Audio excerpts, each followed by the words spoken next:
ਜ਼ਿਮੀਂਦਾਰ ਦਾ ਕੀ ਬਣੇਗਾ। ਠੇਕੇ ਭਰੇ ਹੋਏ ਨੇ, ਖਾਦਾਂ ਮਹਿੰਗੀਆਂ ਲੈ ਕੇ ਪਾਈਆਂ ਨੇ, ਦਵਾਈਆਂ ਮਹਿੰਗੀਆਂ ਲੈ ਕੇ ਪਾਈਆਂ ਨੇ।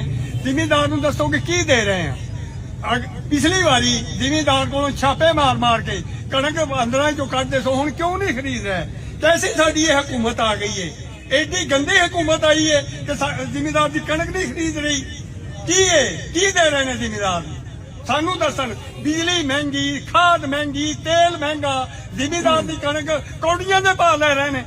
ਸ਼ਰਮ ਆਣੀ ਚਾਹੀਦੀ ਹੈ ਹਕੂਮਤ ਨੂੰ ਕਿ ਅਸੀਂ ਕੀ ਕਰ ਰਹੇ ਹਾਂ। ਕੀ ਕਹਿਣਾ ਚਾਹੁੰਦੇ ਵਜ਼ੀਰ? ਅਸੀਂ ਇਹ ਕਹਿਣਾ ਚਾਹੁੰਦੇ ਹਾਂ ਕਿ ਸਾਡੀ ਕਮ ਅਜ਼ ਕਮ 3500 ਰੁਪਏ ਮਣ ਕਣਕ ਖਰੀਦੀ ਜਾਏ। 4000 ਤੋਂ ਗੁਜ਼ਾਰਾ ਹੁੰਦਾ ਸੀ, ਲੇਕਿਨ ਹੁਣ ਕਮ ਅਜ਼ ਕਮ 3500 4000 ਨੂੰ ਤੇ ਕਣਕ ਖਰੀਦਣ। ਇਹ ਸਾਡਾ ਮੁਤਾਲਬਾ ਹੈ, ਜਾਂ ਫਿਰ ਸਾਨੂੰ ਉਹਦਾ ਮੁਤਬਾਦਲ ਦੇਣ ਤੇ ਜ਼ਿਮੀਂਦਾਰੋ ਤੁਸੀਂ ਇੰਜ ਕਰੋ। ਅਸੀਂ ਇਹ 2500 ਇਹ ਕਿਸਾਨ ਹੀ ਹੈ ਜਿਹੜਾ ਆਪਣੇ ਮੁਲਕ ਵਾਸਤੇ, ਮੁਲਕ ਦੀ ਬਕਾ ਵਾਸਤੇ ਆਪਣੇ ਬੱਚੇ ਕੁਰਬਾਨ ਕਰਦਾ ਹੈ, ਆਪਣੀਆਂ ਜਾਨਾਂ ਕੁਰਬਾਨ ਕਰਦਾ ਹੈ, ਆਪਣਾ ਵਕਤ ਸਰਫ ਕਰਦਾ ਹੈ। ਅੱਜ ਦੁਨੀਆ ਤੇ ਫਿਰ ਕੇ ਵੇਖ ਲਓ।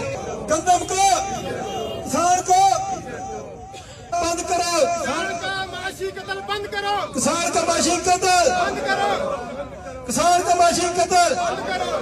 एक रियासत दो दस्तूर, ना मंजूर ना मंजूर। एक रियासत दो दस्तूर।